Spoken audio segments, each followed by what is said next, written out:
Hi everyone, welcome to this new lecture of hydraulic machines. In this lecture, we'll discuss another one topic regarding work done by the centrifugal pump on the water.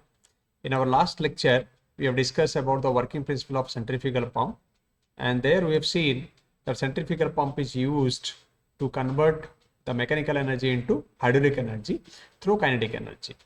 So this lecture will only discuss about the work done by the centrifugal pump. So this is the schematic diagram of a centrifugal pump. This one what we are seeing. This one also we have discussed in our last lecture. So why I have taken this one again to recall the working principle of centrifugal pump, how it is working. So this is actually the suction pipe. This is the suction pipe and this is the delivery pipe, and this part is the impeller part. In that impeller we have number of blades are there, and yeah, these are the blades which is connected to the, yeah, this total things is called actually impeller, and all these blades are fixed in this, and there is a shaft. This one you can see, this is the shaft. So the impeller is fitted on the shaft. So once shaft is started rotating, the impeller also started rotating, and the water actually, the water is to suck from the sump, and it is to go like in this way. So actually, how you seeing here, practically it will be not like that. Practically it will be like, so suppose this is the suction pipe is there. So in the suction pipe the water is to come, and here the pump is to there, and in the middle we have the shaft, and the shaft will be connected to the electrical part, and once that switch on the electrical part, then the shaft will be started rotating, and there will be pressure difference will be there. By that, the pump will start working, and this is the delivery pipe, delivery part will be there. So by this process actually we have seen that pump is working. So why I'm explaining this one, to understand you that from where the water is coming and where it is going to strike. As I told you that in the impeller we have number of veins are there, or number of blades are there. So when the water is coming here, this is the inlet part. So here the water is going to strike at this point, at this inlet part. Okay. So if I consider this one, this is internal radius and this is outer radius. So the water is going to strike. So let me take another one color so that you can understand. Now see, the water is going to strike here. Okay, and after striking here, then it will be moved through this vein and is going to out. So that means this is the outer part, this is the inner part. Similarly here also this is the inner part and this is the outer part. So if I take this is the center one, then this will be our R1 and this will be our R2. The same thing I have taken here. The same like to understand this one, I have taken this diagram here. So this is the center part means, and this is the vein which is present. Okay, this is the vein which is present here, and the impact of jet, or you can say not impact of jet, the water strikes here at this point, that means through which the water is moving outside. So this is our velocity of water. Okay, and this is the inlet part and this is our outlet part, and R1 and R2 are the inner radius and outer radius. So before going to derive this expression, first of all we need to consider a few terminologies, like previously also we have taken a similar thing. We need to consider here. First one, let me consider that here if you see, we can consider this is, suppose diameter we can consider, like suppose this is the outer diameter, means this is outer diameter, in the sense this will be our inner diameter. The same thing if I'll do it here, like suppose this is the circle is there and this is another one circle is there. Okay, so in this is nothing but the runner part. The same thing I'm doing here, just you can draw the number of blades or the number of veins which is connected here. Okay, and if this is the center point is there, this one I can consider this is R1 and this is R2. So here we can consider D1 and D2, that means diameter of the impeller at inlet condition. So D1, D2. So D2 is nothing but outlet.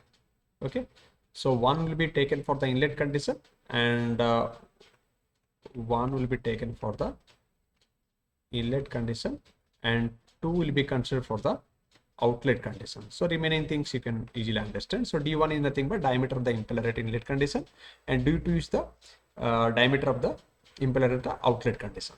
D1 and D2. Next one, E1. E1 is nothing but the tangential velocity of impeller. This is the impeller is the tangential velocity of the impeller in the sense. Now see, this is the impact that water strikes here. So, and this is the tangent to the impeller at the inlet condition. This is the tangent to the impeller at the inlet condition. And E1, as I told you, that tangential velocity. So tangential velocity is the direction will be in this way. Okay, tangential velocity. That is at the inlet condition U1, and similarly U2.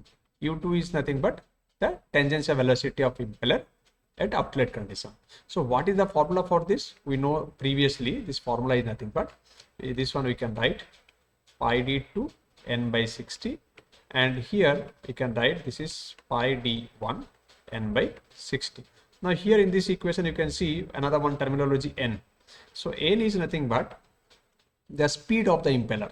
The speed of the impeller in RPM, that at what RPM the impeller is rotating. Yeah, the next one is V1. So V1 is nothing but that absolute velocity of water at inlet condition. This is velocity you can write, and this is speed, and this one let me write absolute velocity at inlet condition. Similarly, at inlet condition, any other thing is there? Yeah, this is VR2. If you see, this is the velocity of jet or velocity of water which is striking at this well, and VR2 is nothing but relative velocity. So relative velocity, when we consider, like when you can consider, or when you can take the relative velocity when two things are moving at a time, then we can consider the relative velocity.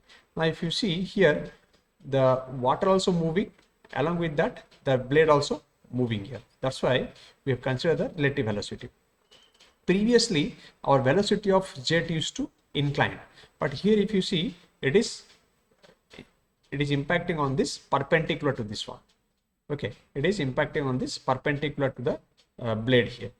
That's why there is no angle taken here. That's why directly it is taken V1, and VR1 is the relative velocity, and the alpha is the angle. Actually, alpha is the angle made by the absolute velocity with respect to the direction of motion of vane. Like means the vane is rotating in which direction. So now you see this arrow mark is given. This arrow mark is nothing but the rotation of the vane. This is nothing but the rotation of this vane or the blade. So alpha is the angle. This is the angle made by the V1 with respect to the E1. This one. The E1, as I told you, that in tangential velocity to the impeller. So this is the angle between this one. And similarly, the theta. So theta is the actually angle made by the relative velocity. Relative velocity is this one. Okay, VR1. So this is also the angle made by, here you can write angle made between V1 and E1 we can say, and this is angle made between VR1 and E1. Okay, so these are the terminologies at inlet condition. Similarly, for the outlet condition also we can consider like V2 is there. Okay, at the outlet condition the water exists from this. Okay, and similarly also like VW2. Yeah, here actually you won't get VW2, VW1 at the inlet condition, because here wheel velocity is not there, because the V1 is perpendicular here. Okay, if it is inclined condition is to there, then we used to get the value of VW1. But here, as we have taken that as this water is striking this one perpendicular to this, so there will be no VW1. So here in this condition, like at inlet condition, our VW1 will be 0. I'll tell you that one. So this is all these parameters in the inlet condition. For the outlet condition, we need to consider like V2 as I told you, and next one is VR2. So VR2 is the relative velocity. VR2. Similarly, beta. Beta is the angle between this uh, jet with respect to the, you can say U2. U2 here it is more will be there at the outlet condition, because this is, you can say the radius R2 is there. Again here also we need to consider the tangent to the impeller at the outlet condition. This is the tangent to the impeller at the outlet condition. And VR2, V2, VR2, next is beta, and the next one is phi. So here alpha and theta taken at the outlet condition, we can consider beta and phi. So these are the corresponding values of the at outlet conditions. These are at outlet conditions, and these all are the at inlet condition. Even I also told you that D1 mention means this is inlet and 2 means outlet.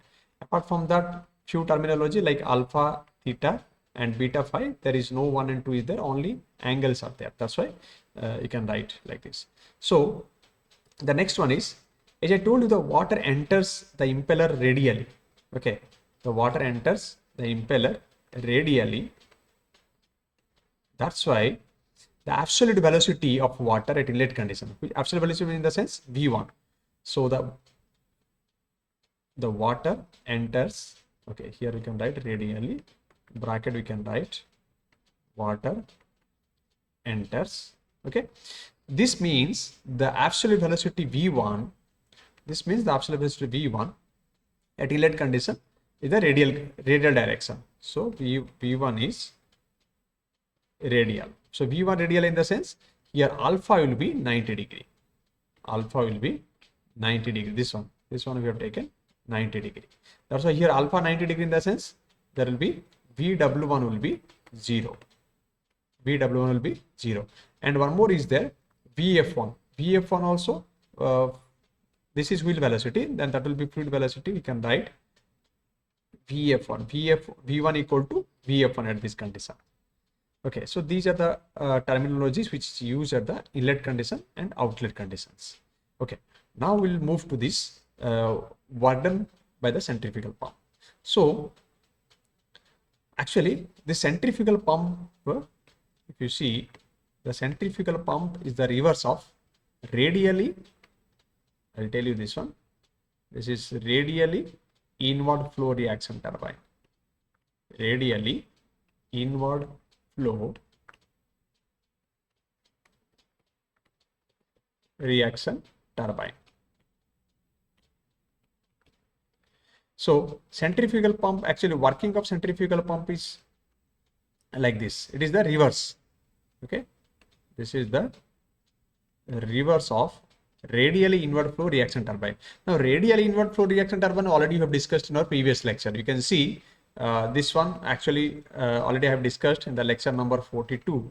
If you see, there we have discussed and we have calculated the work done for this radially inward flow reaction turbine. Okay, now centrifugal pump, why it is called as a reverse of this one? Okay, because I'll tell you. So in the turbine, actually, how in the turbine, if you remember, in the turbine, how the fluid is coming, like the fluid used to come from outside. Okay, if you remember, like the casing used to there, and here we have the runner part used to there, and which blades are there, and here guide vanes and moving vanes are there. Okay, so the water used to come from outside. Okay, and it should strike on this, and is to like it is to goes axially outside. That means the water coming radially, if I mean to say, the water is to come radially and it used to go inside, and it used to, like, exist axially, or you can say sometimes it will go axially, sometimes it used to go radial also, even tangential also. Anyway, so these things happen in the turbine case, but in the pump case, if you see in our centrifugal pump, here now you can understand. Now see how the water is coming here, how this water is coming, it is going to strike here. Okay, now if I consider same thing here again, the water is coming here and it will strike on this runner impeller part, and after that is going out. After that it is going out. So here the water came from outside radially and it moves axially outside.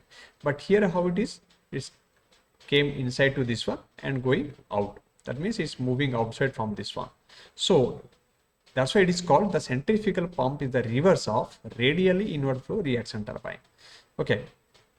In case of radially inward flow reaction turbine, actually we have seen the work done. As I told you, the lecture number 42, there we have calculated the work done.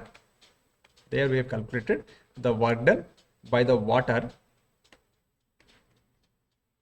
work done by the water on the runner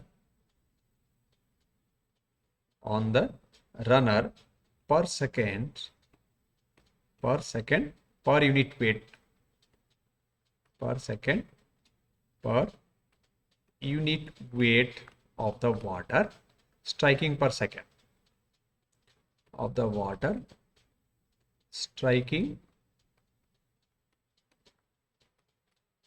per second. These things actually we have already derived previously. So what value we got there? 1 by G, you see, VW1 U1 minus VW2 U2. Here actually I have taken directly minus. Actually we got there plus and minus. Okay, so why I have taken here minus only? Plus minus, if you see that based on that angles, okay, based on the angles and the direction of this impeller, or you can say the tangential velocity U1 and U2. So here if you see the direction of this U1 in this direction and U2 also will be here in this direction. That means what I mean to say, here both are in the same direction, U1 and U2.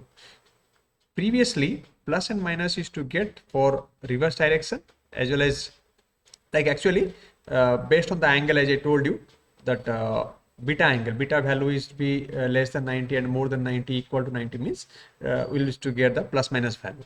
So here if you see only that U1 and U2 both are in the same direction, that's why I've taken only the negative value here, plus value will be not considered here. So this is the equation what we already have derived in the previous lectures, like in this lecture.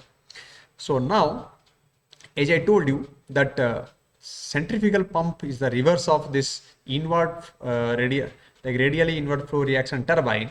For this condition we can write the work done by the impeller on the water per second per unit weight of striking per second is equal to minus of work done in case of turbine.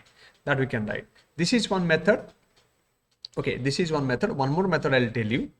So here for a centrifugal pump case we can write, for centrifugal pump case we can write the same thing, work done by the water on the runner per second per unit weight of water striking per second. You can write this one. This is nothing but minus of 1 by G, minus of 1 by G. This is nothing but VW1 U1 minus VW2 U2. These things we can write. This is the value. Anyway, these things also we can consider from another one concept, like if you remember impact of jets. So there in the impact of jets, we used to calculate the mass flow rate of water. Okay, the mass flow rate of water we used to calculate there. Actually how we used to got like mass flow rate into the velocity difference. Then after that we used to find out the value like actually mass flow rate into a change in velocity. Okay, so this one actually we got from the rho a v, like lot of steps are there, rho a v. Then again we used to calculate rho and v, we need to consider one thing. Then after that we used to calculate the momentum. Then again after the next we need to calculate the angular momentum. So many things are there to calculate, but here actually impact of jets in this condition I'll tell you. In the impact of jets actually here the water gives impact on the blade. Okay, the water gives impact on the blade. But here actually in this case, in the pump case, the blade is working on the water. Okay, or the blade is giving impact on the water. So for this case, actually what we got previously will be not same here. So for this case, we can consider the minus symbol here. So actually previously, I'll tell you this one how is to consider. Yeah, this one you can write work done per second. In this condition, actually what is the formula will be there? VW1 minus VW2 U2. And with respect to per unit weight is nothing but W. If I write, then this one we need to write again m dot into G.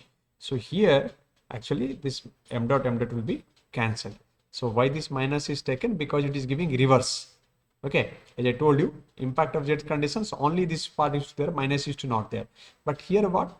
It is the reverse. So water is blade is working on water. That's why you have taken minus symbol. If I cancel this one, then what I'll get here? Minus of 1 by G, and here this is VW1 E1 and VW2 U2. The same thing like what I told you previously. If you see this equation and this one, there is nothing change in this. Both are same only. Anyway, you can understand by this way, or you can understand by this way, like what I told you. And if you want more clarity on this, like how we got this equation, you can just prefer to this lecture, because as I told you that a lot of steps are there to find out this one.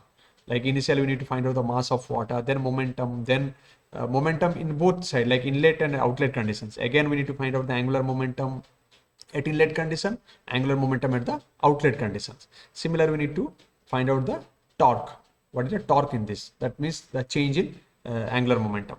Again, after that we can find out the work done per second. So these are the steps are involved to find out this equation actually. Now here what we can write, yeah, this one we can write minus, okay, minus is already there, so that minus part I'll take it to inside. So what I can write 1 by G, and this one we can write VW2 U2 minus VW1, sorry, U1, and here we can write, we can close the bracket. Now so what I've done here, just I've taken, see, initial minus was there, just have taken to minus this multiplied inside, so this will be plus and this will be minus. So VW2 U2 minus VW1 U1. Now if you see this equation, already I told you previously, our VW1 is already 0 because of the radial directions, because of the radial movement of the water. So here if you put the value of VW1 is 0, then we can get the value like 1 by G, and this one we can write VW2 U2, and this is nothing but the work done by the impeller, this one. Okay, now again if you want to calculate the work done, yeah, the next step is work done by impeller. Okay, work done by the impeller on water per second, then we can write, this is nothing but very simple, we can write just what is the weight of that object in divided by G, and this is VW2 into U2. This is W is nothing but, here I can write W is nothing but weight of water, and weight of water we can write, this is m into G, and in place of m again I can write rho equal to mass by volume. Then from that we can find out and we can convert into like rho G Q. Okay, we can write in this way. And here what is the Q? Q is nothing but the volume of water. We can consider the quantity of water or the volume of, which is the volume of water. Again, the volume of water I can write in terms of, like we know that Q equal to AV, area into velocity. So what is the area A, and into the velocity of flow, the velocity of water flow. So this one we can write area equal to, here we can write what is the area. So area will be our pi d1 into v1, and v equal to velocity of flow is nothing but vf1. So here I told you already VE1 equal to VF1 at the inlet condition. And similarly, at the outlet condition also you can write this is pi D2 V2 into VF2. So here if you see VF1 and VF2, so B1 and B2, these are the new things came because D1 and D2 I already told you. So B1 and B2 are the width of impeller, the width of impeller at inlet and outlet condition. Okay, and similarly VF1 and VF2 are the velocity of flow at inlet and outlet condition respectively. Okay, so here if you see, this is the equation what we got for this, and work done by the impeller on the water per second, we can write this one with respect to weight. If you consider, then this only W will be multiplied in that. I hope you understand this lecture. That much difficult is not there. Simple terminologies are there. These few things just I have mentioned directly. And this equation, actually, if you want to get more clarity on this, as I told you, you can refer to this lecture number 42.